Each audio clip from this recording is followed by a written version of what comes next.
এই আসা যাওয়া সাইবারো লুকিনা, 2 দিনের এই আসা যাওয়া সাইবারো লুকিনা, তুমি আমার সিরাতে না।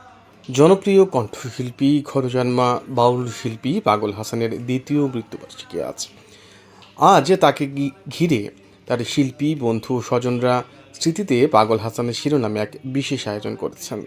রাজধানীর বিশ্ব সাহিত্য কেন্দ্রে অনুষ্ঠেয় এই আয়োজনে উপস্থিত থাকবেন ঢাকায় তার বন্ধু শিল্পী, সঙ্গীত পরিচালক, ঢাকার প্রযোজক এবং ভক্তবৃন্দ।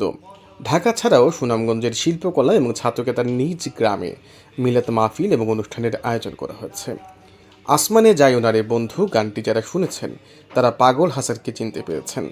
খুব অল্প সময়ে মানুষের প্রাণের শিল্পী হওয়া পাগল হাসান 2024 সালের 18 এপ্রিল সুনামগঞ্জের ছাতক উপজেলার সুরমা সেতু এলাকায় সড়ক দুর্ঘটনায় মৃত্যু হয়। আকস্মিক এই সড়ক দুর্ঘটনায় প্রিয় শিল্পীকে হারিয়ে শোকে ডুবে যায় পুরো সংস্কৃতি অঙ্গন।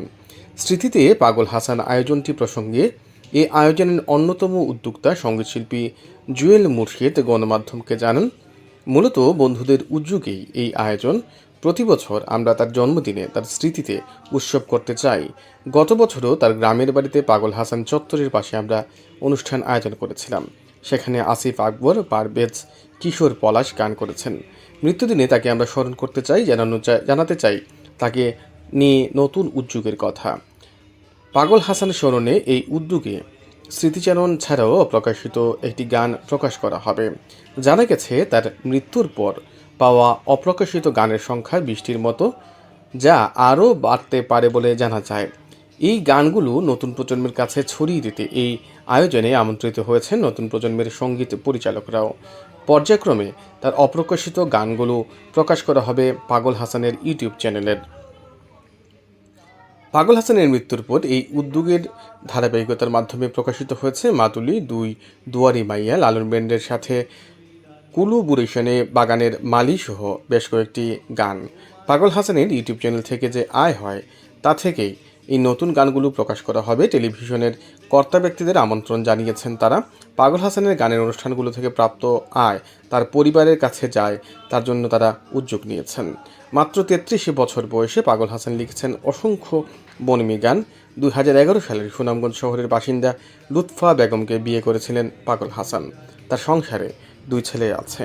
পাগল হাসানের জনপ্রিয় গানের মধ্যে রয়েছে আসমানে যাইও না রে বন্ধু, ধরতে পারবো না, জীবন খাতায় প্রেম কলঙ্কের দাগ দাগাইয়া, 2 দিনের সংসারী আর মিছা দুনিয়াদারি, কৈরু ঘৃণা যায় আসে না, জানতাম যদি তোমার পীড়িত, কচু পাতার পানি সহ অসংখ্য তার সৃষ্টি রয়েছে।